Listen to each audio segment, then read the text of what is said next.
विश्वहित काही तीर्थयात्रा जाय चुकू नको जव काळ सेदुरी ठेला तव तू हरिगुण गाया एक वहिला मनी भाव धरुणी भला नवंचे त्याला चुकू नको सेवेकरता घेतलेला अभंग जगद्गुरु जगतवंदनीय श्रीमंत श्री तुकोबाराय महाराज यांचा अत्यंत महत्त्वाचा प्रसिद्ध तथा प्रासादिक असणारा महाराजांच्या अभंग संहितेतील नाट या प्रकरणामधील 5 चरणाचा बहुतेकांच्या परिचित असणारा बहुतेकांच्या कानावरून गेलेला आणि तुकोबारायांचा एक आग्रहाने लोकांना विनंती करणारा ज्यामध्ये तुकोबाराय प्रमुख अत्यंत विशेषत्वाने तीर्थयात्रा या साधनाचा आग्रह करतात।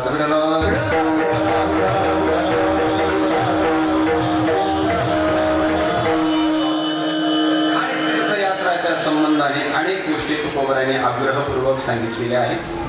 अगदी मर्यादित वेळेमध्ये अभंगाचं अल्पचिंतन आपण करणार आहोत। तत्पूर्वी असलेल्या कार्यक्रमाचा परिहार देणं ही व्यासपीठाचं कर्तव्य। नैमित्तिक कार्यक्रम आहे, निमित्त सर्वांना ज्ञात आहे, त्या निमित्ताची कल्पना आहे। शास्त्राच्या दृष्टीने पुन्हा पुन्हा पुन्हा पुन्हा आपल्या सत्कर्माचा उच्चार केला त्या सत्कर्माचं सामर्थ्य नष्ट होत असते आणि म्हणून आपलं पुण्य सगळ्यांना सांगू पुण्य एक सुप्त राहिलं पाहिजे, गुपित राहिलं पाहिजे। सामान्य आपल्याकडे म्हण आहे, आपण उजव्या हाताने काय केलं हे डाव्या हाताला कळायला नको, पण तरीही काही काही प्रसंगोपात असे असतात त्या प्रसंगामध्ये आपलं पुण्य सांगितलंही पाहिजे। त्या पुण्याचं उद्यापनच्या स्वरूपाने कार्यक्रमही केला पाहिजे। तोच कार्यक्रम आज आहे। आपल्या सर्वांच्या सुपरिचित असणारे आपल्या गावातील भूमिपुत्र ग्रामस्थ असणारे सर्वांच्या परिचित असणारे आदरणीय तुकोबाराय श्री शिवाजी भाऊ जाधव तथा मातोश्री श्री चंद्रकलाबाई शिवाजी जाधव या दोन्ही उभयंतांनी 4 धाम यात्रा संपन्न केलेली आहे। पुढं बसायला पाहिजे पण ठीक आहे। यजमान आहे ना, यजमानानं 5 गर्दीत बसून यजमान असं मोकळत बसतात। 4 धाम यात्रा संपन्न केली आहे आणि त्या 4 धाम यात्रेचं उद्यापन म्हणून गंगापूजनाचा कार्यक्रम आहे, ज्याला आपण मावंद म्हणतो सामान्य भाषेमध्ये। खरा शब्द आहे मावद।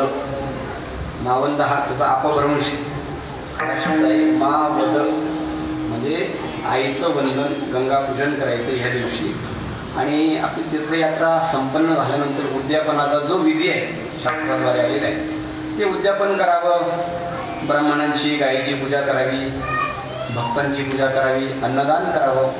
आणि आपण साहजिकच वारकरी असल्यामुळे आपल्याकडे प्रत्येक गोष्टीला सध्या काय आहे, कीर्तन। श्राद्धाला कीर्तन आहे, दहाव्याला कीर्तन आहे। आता लोक वरातीलाही कीर्तन ठेवायला लागले, वरातीलाही कीर्तन चांगली गोष्ट, असं छान आहे, कीर्तन करतात ना वरातीला कीर्तन करणं चांगलं आहे। कारण तुकोबारायांनी म्हटले दोष पडती कीर्तने नाम संकीर्तने, कीर्तनाने सगळे दोष निवृत्त होतात। त्याच्यामुळे कीर्तन हे प्रमुख साधन वारकऱ्यांचं आहे। आणि मग आपल्या या गंगापूजनाच्या निमित्ताने 4 धाम यात्रा पूर्णतेच्या निमित्ताने हरिकीर्तन व्हावं अशी अपेक्षा त्यांचे चिरंजीव श्री ज्ञानेश्वर भाऊ असतील त्यांच्या मनामध्ये आली। अनेक प्रकाराने हा कार्यक्रम संपन्न व्हावा त्यांची इच्छा आहे। सकाळी मिरवणूक झालेली आहे, गंगाजलाची मिरवणूक झालेली आहे, संतांची अभंग गात गात गात संपूर्ण गावाला प्रदक्षिणा झालेली। ती प्रदक्षिणा करून अनेक कार्यक्रम संपन्न करीत अन्नदान आहे, त्यासोबत ही कीर्तन आहे। आणि मग या कीर्तनामध्ये तीर्थयात्रेचाच विषय सांगावा तसं निमित्त आहे, तसं वाचल्याने बोलावं। आज या कार्यक्रमाकरता म्हणून सगळी मंडळी, सगळी वारकरी प्रेमाची मंडळी या ठिकाणी उपस्थित आहे। शिवाजी भाऊच्या संबंधाने आणि त्यांचेही संबंध असल्यामुळे माझ्याही मुळे बरीचशी माणसं या ठिकाणी उपस्थित आहेत। प्रमुख या कार्यक्रमाकरता साथीकरता आदरणीय अक्षयजी महाराज आहेत, सोपान महाराज आहेत, दौलत महाराज आहेत, निवबाराय आहेत, म्हणजे कैलास महाराज आहेत, मोहन महाराज या गावातील भूमिपुत्र आहेत, मोहन महाराज या ठिकाणी उपस्थित आहेत। सगळं झोपूळचं भजनी मंडळ मला सगळ्यांची नावं पाठ। उर्दूळवरून आमचे भाऊसाहेब महाराज आहेत, तिकडे उर्दूळकर मंडळी, पांडुरंग भाऊ वगैरे सगळी मंडळी आलेली आहेत। आणि या परिवाराशी संबंधित असणारे सगळे नातेवाईक, आप्तेष्ट, सर्वेश्वरी, साऊंड सिस्टम आणि मृदंगाकरता म्हणून आपल्याच परिसरातील गोड मृदंगाचे जे रवी महाराज काळे महाराजांचा आज वाढदिवस, महाराजांचा जन्मदिवस, त्यांचा अभिनंदन करा. वाढदिवसाच्या दिवशी ते सेवा करायला आले. सुंदर गोड हात आहे. ही सर्व मंडळी या ठिकाणी उपस्थित आहे. या सर्व मंडळींच्या साक्षीने उपस्थितीमध्ये अगदी तासभर आपल्याला तुकोबारायांच्या अभंगावर सेवा करायची आहे.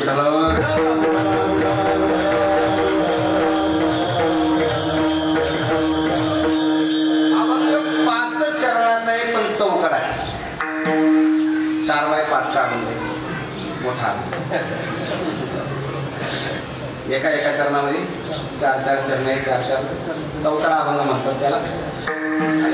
अभंग तसा बहुतेकांनी ऐकलेला आहे.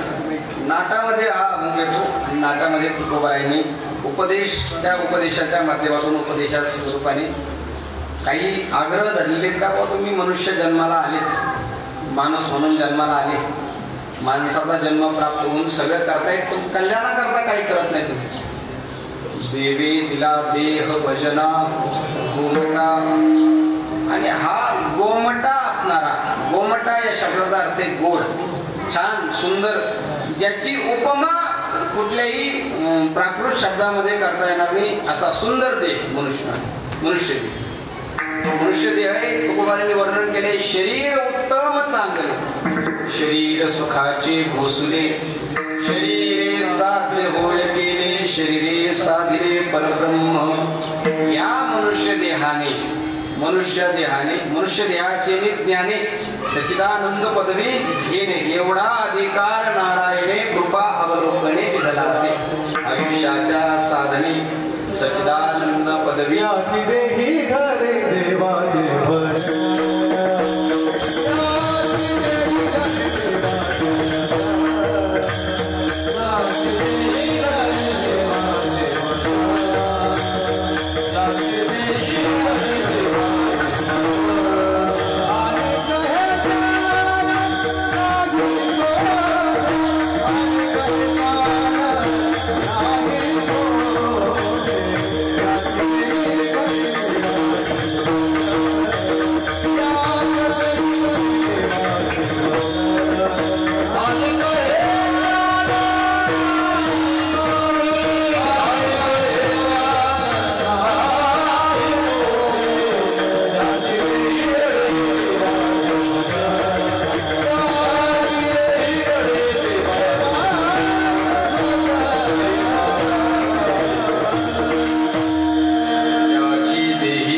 देवाचे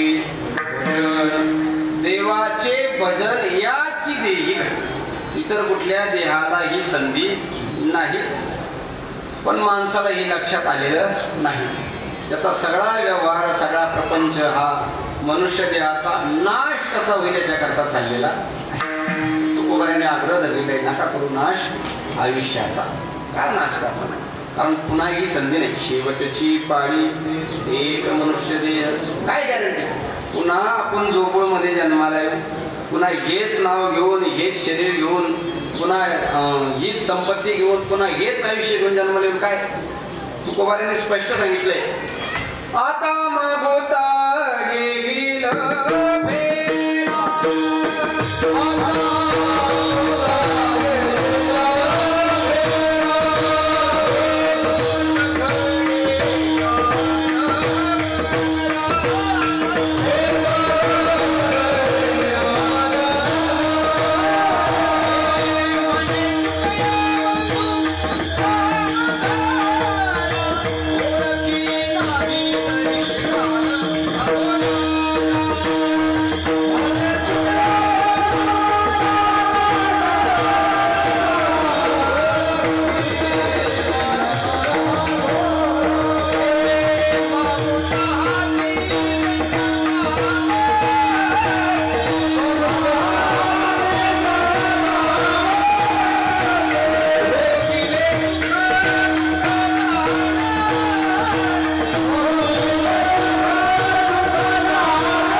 आमचे बंधू आणि तुकोबारांची प्रमाण कानोबाराय म्हणतात आता मागुता येईल फेरा येतो न घडे या नगर पुन्हा इथं जन्माला यायची गॅरंटी नाही म्हणे तुकया बंधू राम धरा ओळखी नाही तरी झाला अघोरा जर नाही ओळखलं तर अघोराला जाणार ठीक आहे तुकोबारे सुद्धा म्हणतात मागुता हाची जन्म पावसी भोगिले सुख दुःख जाणसी हे तो न घडे हे पुन्हा घडत नाही म्हणून शेवटीची पाळी एक मनुष्य जन्म चुकल्यावर मग तेरा पडे या जन्मामध्ये कल्याणाकरता साधन म्हणून शरीर आहे मनुष्य देह ऐसा निध साधिलते साधे सिद्ध करोनी प्रबोध संत पार नर देह निधान लागले हा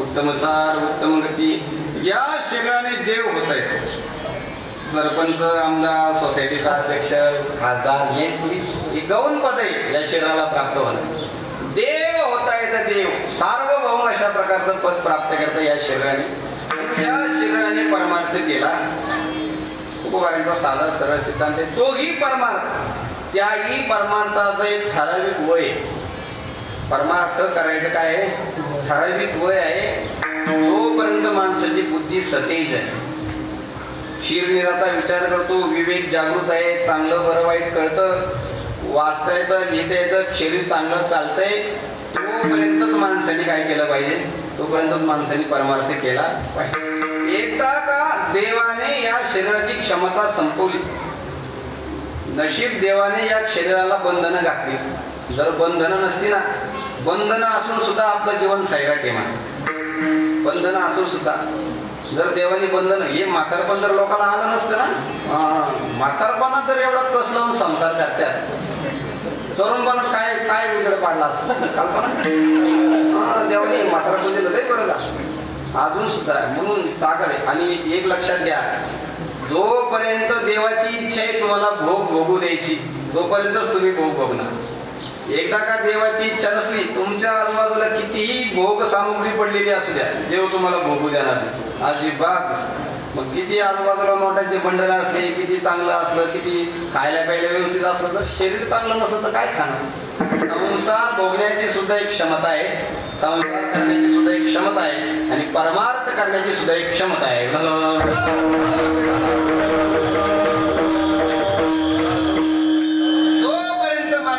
शरीर चांगलं आहे जोपर्यंत मनुष्याची मेधा चांगली बुद्धी चांगली शरीरामध्ये सामर्थ्य तोपर्यंत तुम्ही स्वहिताच्या मार्गाला लागा हा सिद्धांत अभंगाच्या प्रथम तुकोबारे म्हणाले तीर्थयात्रा जाय चुकू तीर्थयात्रा नावाचं साधन तुकोबाऱ्यांनी तुमच्या आमच्या समोर ठेवलं तीर्थाला जा तीर्थ करा पण वारकरी संप्रदायामध्ये जी बाकीची संत मंडळी झाली त्या संत मंडळींमध्ये काही संतांची प्रमाण अशी आहेत की संतांनी या तीर्थादी साधनांचा निषेध केला नाथ महाराज म्हणतात जपत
म्हणजे निषेध केला नाथमान. तीर्थ त्याच्यामध्ये तीर्थाचा नंबर आहे. तीर्थ व्रत यम म्हणणं लगे दैवता धरणे. तीर्थाला जाऊन व्रत वगैरे करून ही तुम्हाला याची आवश्यकता, हे करायची गरज नाही. आसन मुद्रा ज्ञान ध्यान न लगे वाराणसी मरणे.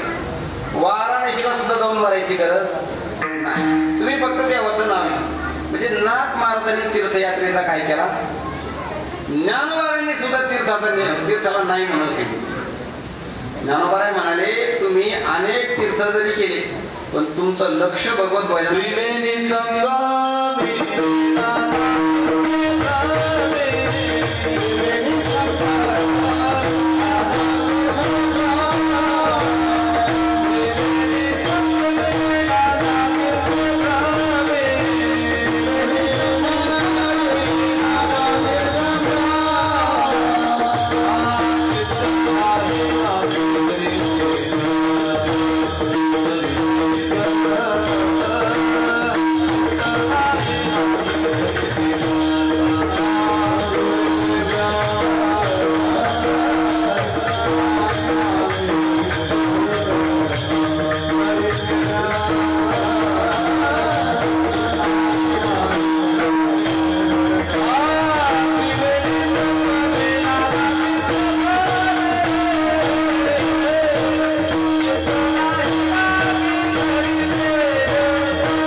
भगवत भजनाकडे तुमचं लक्ष नसेल तर ते व्यर्थ आहे. ऋण चिंतन जर त्याचाच अन्वय केला तरी ते व्यर्थ. नाना तीर्थे भ्रमी संगमी. आणि साहजिक आपण तीर्थाला गेलो म्हणजे खरंच प्रामाणिकपणे आपलं भगवत भजनाकडे लक्ष असतंय का, म्हणजे तीर्थ साधना व्यर्थ होते. नाथ महाराज म्हणाले ते तुम्हाला करण्याची आवश्यकता नाही. ज्ञानोबांनी म्हटलंय तीर्थव्रत नियम भावी बिन सिद्धी वायाची उपाधी करिसी जना. ही वायाची उपाधी ज्ञानोबांनी, हे सगळे ज्ञानोबाने म्हणतात तीर्थाची आवश्यकता नाही. सगळे संतांनी तेच केलं. कलियुगामध्ये सगळ्या संतांनी केवळ आणि केवळ भगवत भजनाला प्राधान्य दिलेलं आहे, दुसऱ्या साधनाला प्राधान्य दिलेलं नाही. आता थोडस अजून वाचलं तर जे नाथ महाराज तीर्थयात्रेला नको म्हणतात, ते जे ज्ञानोबा तीर्थयात्रेला नको म्हणतात, थोडस पुढे गेलं का तेच ज्ञानोबा तीर्थ करायला सांगतात. तेच नाथ महाराज हा तीर्थ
नाथ महाराज पुढे काय म्हणले, तीर्थयात्रे सुखे जाऊ वाची विठ्ठल नाम घेऊ संता संगे सेवू वासुदेव धन्यवरी. आधी तुम्हीच नाही म्हणायचं, नंतर पुन्हा तुम्हीच जायचं, हे काय चांगलं हे पटणं झालं. दोन्ही बाजूने नाथ महाराज बोलतात. नाही ज्ञानोबाई सुद्धा म्हटले ना, त्रिवेणी संगीवी नाना तीर्थे रमी चित्त नाही नामी ते व्यर्थ तीर्थव्रत नेम भावे सिद्धी वायाची उपाधी. नाथ महाराज ज्ञानोबाई सुद्धा तीर्थाला नाही म्हटले ना, तरी हरिपाठाच्या शेवटी शेवटी शेवटी तीर्थव्रती भाव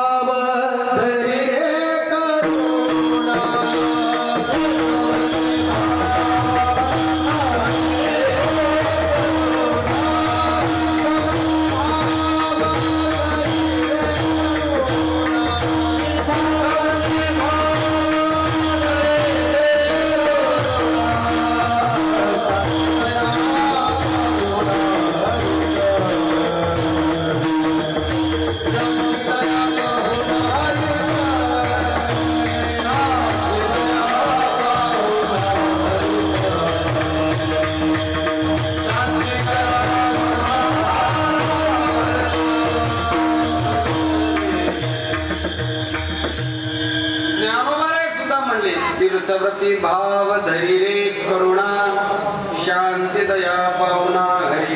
तीर्थाबद्दल जरा मनामध्ये भावना असू द्या. ज्ञानोबारांनी आधी नाही म्हणावं पुन्हा हा म्हणावं, नाथ महाराजांनी आधी नाही म्हणावं पुन्हा हा म्हणावं. तुकोबारायचं म्हणतायच तीर्थयात्रा करावं.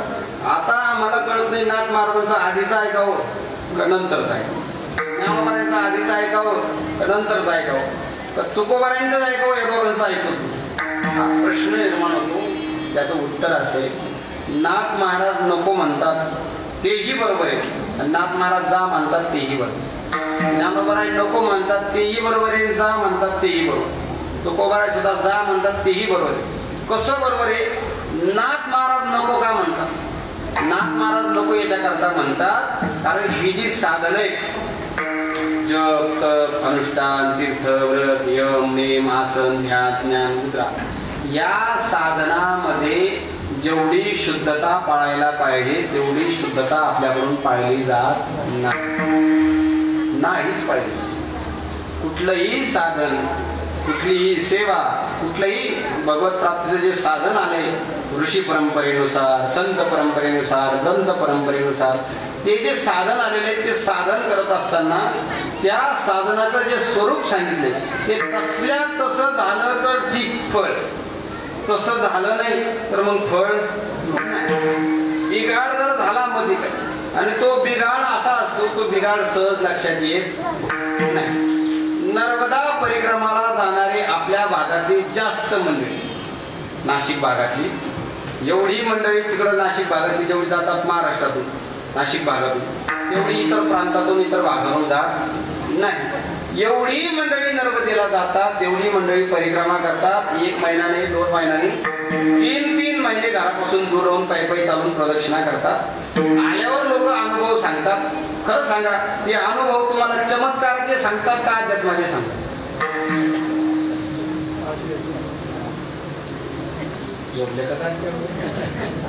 चमत्कार सांगते का काय सांगते? चमत्कार सांग. कुठेही जा, माणसं परत आले चमत्कार सांगतात, आम्हाला असा असा अनुभव आला, आम्हाला असा असा अनुभव आला. कुणी असं म्हटलं का मी नर्मदा परिक्रमाला जाऊन आलो आणि माझा अहंकारच नष्ट झाला, माझा मोह नष्ट झाला, माझा दंभ नष्ट झाला असं म्हणलं कुणी? या असे अनुभव काय येते? वास्तविकता साधनाचं फळ काय आहे? भगवत प्राप्ती. भगवत प्राप्ती व्हायला लागली हे कधी समजायचं? केलेल्या साधनाने एक एक दुर्गुण नष्ट व्हायला लागला. तीर्थयात्रा केली, वा पारायण केलं, वा भजन केलं, वा कीर्तन केलं, आमचं द्वैत केलं, आमचा अभिमान गेला, आमचा अहंकार गेला, आमचे एक दोष निवृत्त झाले, तेव्हा म्हणावं आमची तीर्थयात्रा वा आमचं साधन सफळ झालं. येता येताच लोकांना शिव्या घाली की तो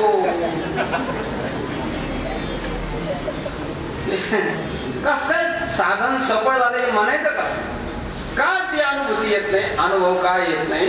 तर अनुभव न येण्याचं कारण हेच आहे की साधन चांगल्या पद्धतीने पाळल्या गेलेलं स्वयंपाक चांगला झाला हे कधी म्हणावं? ज्यावेळेस त्याची चव आपल्याला जिभेमध्ये घास टाकल्यानंतर त्याची चव जाणवली तर समजायचं स्वयंपाक कसा झालाय, चांगला झालाय. चांगला झालाय म्हणजे त्या स्वयंपाक बनवणाऱ्या आईने स्वयंपाकाची जी पद्धत वापरली ती अतिशय छान वापरलेली. तिचं मीठ टाकायचं चुकलेलं नाही, तिचं तिखट टाकायचं चुकलं नाही, तिचं कुठलाही मसाला टाकायचं चुकलं नाही, तिचं सगळं व्यवस्थित झालं म्हणून आपल्याला चव चांगली तुकोबाराय म्हणाले ना, पाक सिद्धी लागे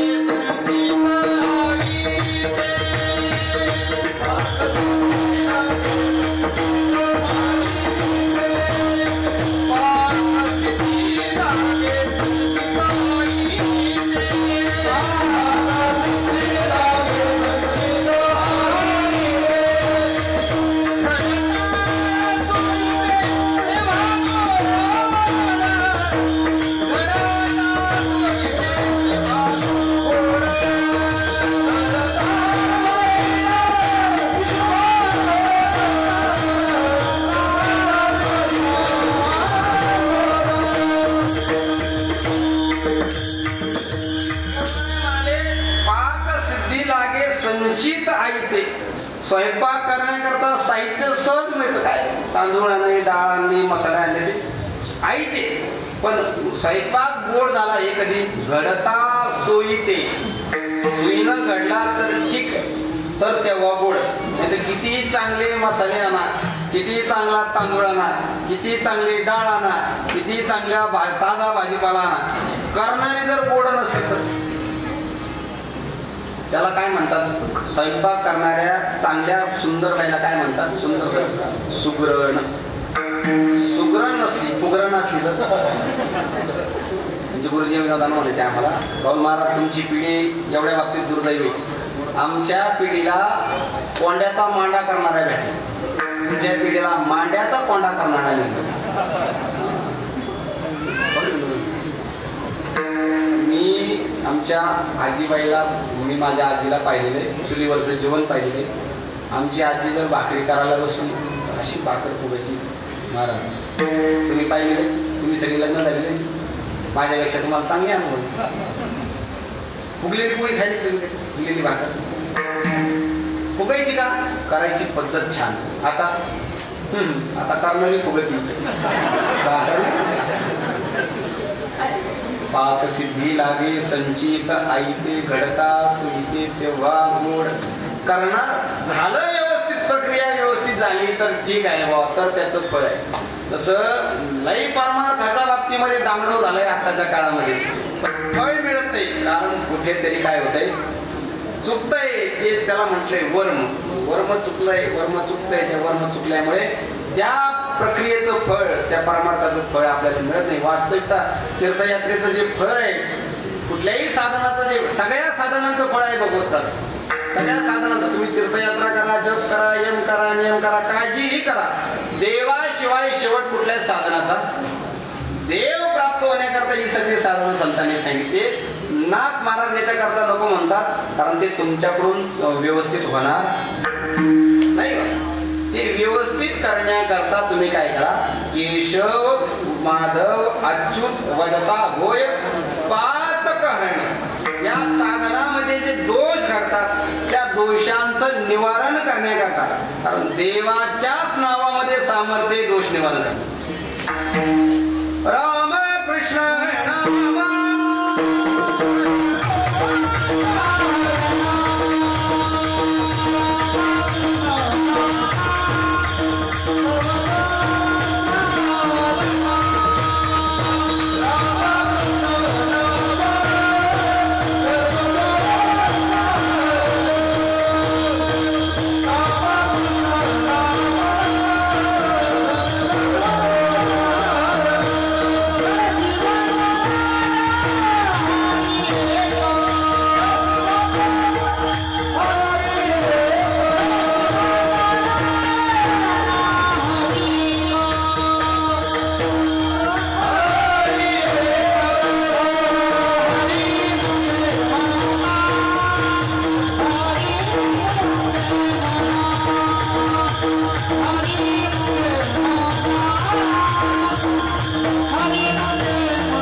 करा, तुम्ही दान करा, तुम्ही होम हवन यज्ञ यागादी सगळी साधना करा, त्यात जर भगवंताचं भजन नसेल, त्यामध्ये जर भगवत प्रेम नसेल, भाव नसेल, श्रद्धा नसेल, देव सोडून अनेक प्रकार असतील, देव सोडून बाकीचे लौकिक पाळले जात असतील, तर त्या साधनाला शास्त्र किंमत देत नाही.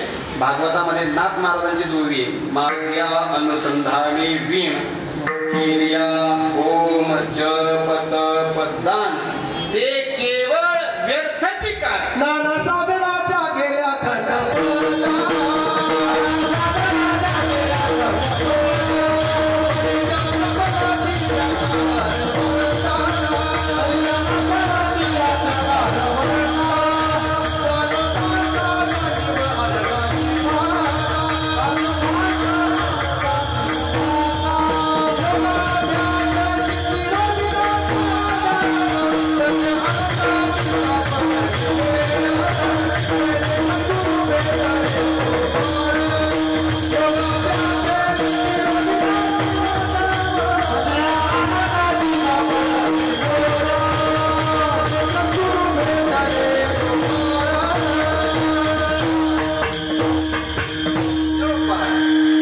नाना साधनाच्या गेल्या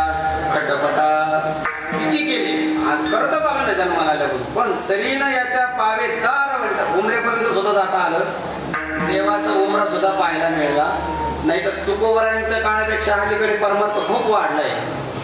निदान तुकोबराला एक विमानाला आपल्याला गावा मिळून तरी एक यायला पाहिजे होतं का नाही. एवढी सत्य, एवढी कीर्तन, एवढी भजन तरी नाही का, खट्टपटा झाल्या फक्त त्या. आणि म्हणून या बाकीचे जे साधन आहेत, या साधनामध्ये भगवंताचं अनुसंधान, माझिया अनुसंधाने वीण, म्हणून गीतेमध्ये बारीक श्लोक आहे का, सगळ्या ठिकाणी भगवान परमात्म्याने एकच गोष्ट आवर्जून सांगितली, अनन्या चिंतयंतो माम ये जना पर्युपासते. हा अनन्य शब्द जिथे जिथे तो भगवान परमात्म्याने भक्तीचा विषय मांडलाय ना, तिथे तिथे हा अनन्य शब्द आलाच. मयी त्वनन्या शक्ती, जिथं जिथं विषय मांडलाय भक्तीचा. तेषामहं समुद्धर्ता मृत्यू संसार सागरात, हे जे तेषाम शब्द, अनन्या शब्द, हे कारण बाकीच्या पेक्षा सगळ्यात सोपा सरळ साधा रस्ता भक्ती पंथ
पंथ बघून सोपा सगळ्यात सोपी. पंढरपूरची वारी सगळ्यात सोपी.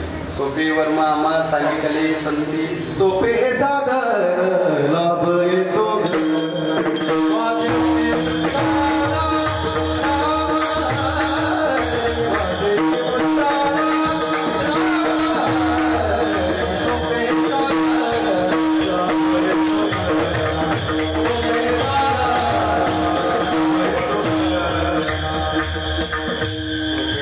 साधन लाभ येतो घरा.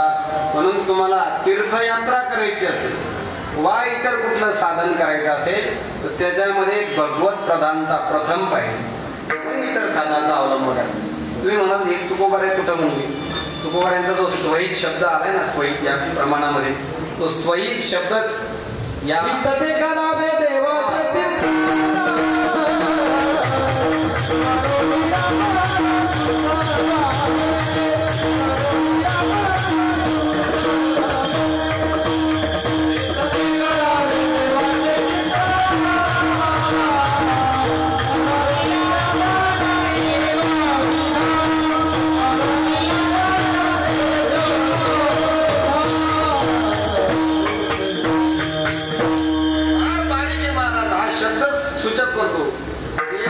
चिंतनाशिवाय हित.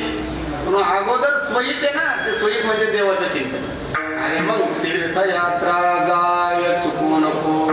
अगोदर स्वहित म्हणजे भगवत चिंतन. आपल्या प्रत्येक कामामध्ये भगवत प्रधानता पाहिजे.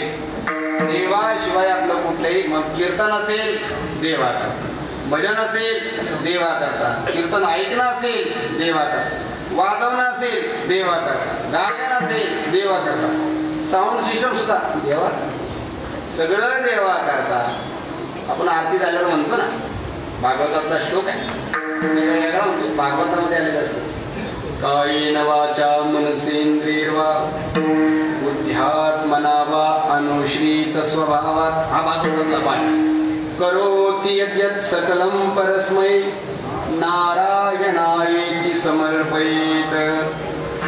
आहे ते सकळ कृष्णासी अर्पण.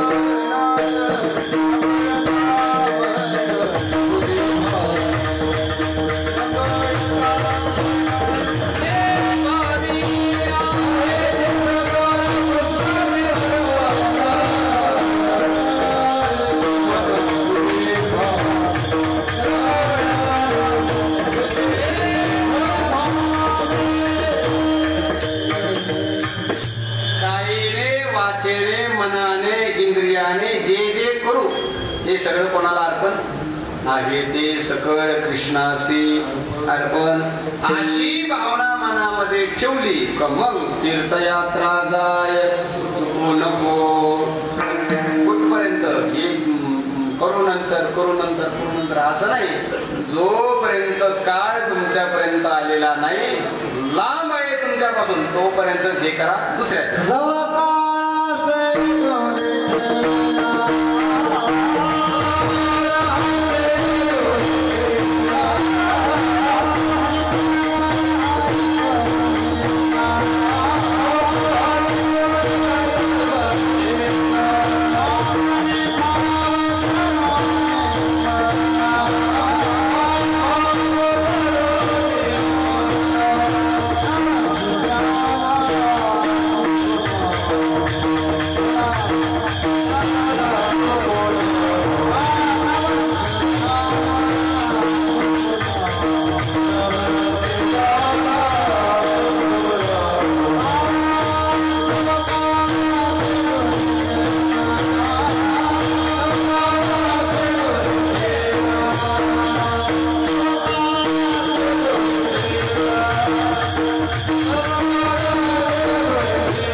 हेडलाईन कुठपर्यंत? जब काळ से दुरे ठेला. माहित नाही ना किती शिल्लक राहिले आपण, माहिती का? किती शिल्लक आहे, अजून किती जगणार आहे, काही आहे. लोक म्हणतात एखाद्याचं नाव घेतलं, एखादा माणूस जवळ आला, तुम्हाला 100 वर्षाचा आयुष्य काय झालं?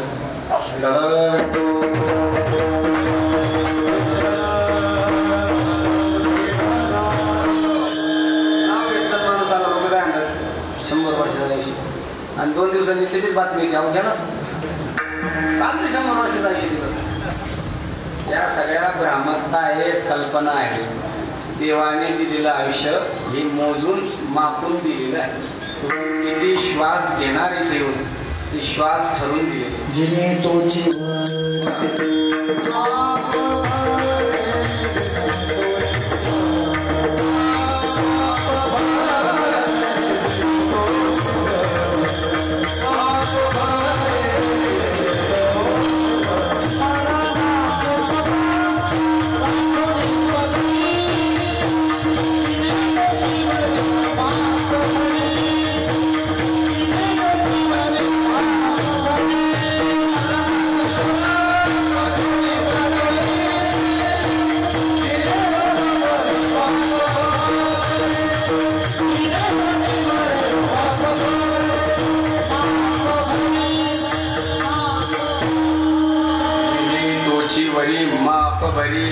कारण गाठोडे पदराला काय आहे मरणाची तव गाठोडी ज्ञानोबारायांच्या ज्ञानेश्वरीमध्ये एक विशेष आहे ज्ञानोबाराय एखादा श्लोकावर बोलायला लागले की असं बोलतात एका श्लोकावर ज्ञानोबारायांच्या हजारच्या आसपास होवे 13 व्याख्यान 100 होवे 70 होवे 10च्या आत होवे असे तर जिथं ज्ञानोबारांना जास्त आपल्या शेतकऱ्याच्या भाषेमध्ये मोकळं रान सापडतं तिथं ज्ञानोबा इतके बोलले ज्ञानोबारांनी एका श्लोकावर मात्र एकच ओवी खर्च केली दुसऱ्या अध्यायात अंतवंत मे देहा नित्यस्य उक्ता शरीरण अनाशिनो प्रमेयस्य तस्मात् युद्धस्व भारत या श्लोकावर ज्ञानोबा इतके बोलले असतील महाराज खूप बोलल्यासारखं या श्लोकामध्ये पण ज्ञानोबारांनी जास्त प्राधान्य दिले ज्ञानोबारांनी या श्लोकावर एकच ओवी दिली आणि शरीर जात आघवे नाशिवंत स्वभावे म्हणून तुवा झुंजावे पंडुकुमरा एकच ओवी ज्ञानोबा म्हणाले काय बोलणार आहे शरीराचा स्वभाव आहे नाशिवंत स्वभाव याच्या पुढे त्याच्या बाबतीमध्ये काही बोलायचं नाही ज्ञान तुकोबरा म्हणतात दुरी ठेला पण तो जवळ येणार आहे जवळ काळ असे सुद्धा महाराज देवाचे उपकार मानले बलवे झाले आजीवा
या काळे अवकाश जव काळ असेल तोपर्यंत माणसाने भजन करून घ्यायचं मग काळ किती लागेल सांगता येईल नाही तो आपल्या उशाजवळ बसला म्हणून रात्रंदिवस माणसाने भजन केलं पाहिजे जव काळ असे दुरी ठेला तव तू हरिगुण काय ऐके वहिला वहिला म्हणजे सत्व घाईना जेवढ्या घाईना माणसं संसार करतात तेवढ्या घाईना माणसाने काय केलं पाहिजे परमार्थ केला पाहिजे भजन केलं पाहिजे मोटके निमिषभरी देत सुद्धा या आठा प्रहारा माझारी मोटके निमिषभरी देत सुद्धा मग जे का निमिख देखेल माझे सुख ते तुले अरोचक विषयी तैसा शरत्कालूर्गी आणि सरिता ओहटू लागे ऐसे चित्त काढेल वेगे प्रपंच वाहिला तरी जड जोडोनी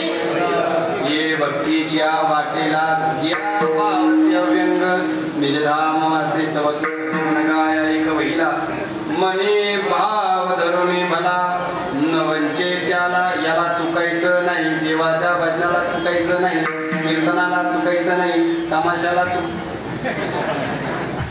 देवाच्या भजनाला चुकायचं जिथं जिथं आपल्याला संधी सापडेल भजन कानार आवाजाला जाऊन बसा न पाहता येता जाऊन बसा आमंत्रणाची वाट पाहिजे नाही कारण ते आपल्या कल्याणात कीर्तनाचा आवाजाला शत्रूच्या घरी जरी भजन असलं तरी जावा मा तरी जाऊ तुम्हाला एक प्रसंग सांगतो कल्याणाकरता भजन हे गुण काय ऐकवय आमचे गावाचं नाव नाही सांगत पण एवढं बाळग निघली पण सत्य का सत्य बांधावरून भांडणं होती दोघांची आता बांधावरची भांडणं कशी असतात इथं बसलेल्या प्रत्येकाला माहीत असायलाच पाहिजे मग ते शिव्या देणं मग ते दांडी घेऊन धावत जाणं तसली कुऱ्हाडी घेऊन जाणं भांडण झालं त्या दिवशी मी तिथं गेलो ते भांडण माझ्या पाहिजे आता जीवच घेतच म्हणतो भांडण झालं शिव्या या गल्लीचे शिव्या गाणं शिव्या पार मारायची धमकी मारली खूप जबरदस्त भांडण असं वाटत होतं की आता हे 7 जन्माचं वय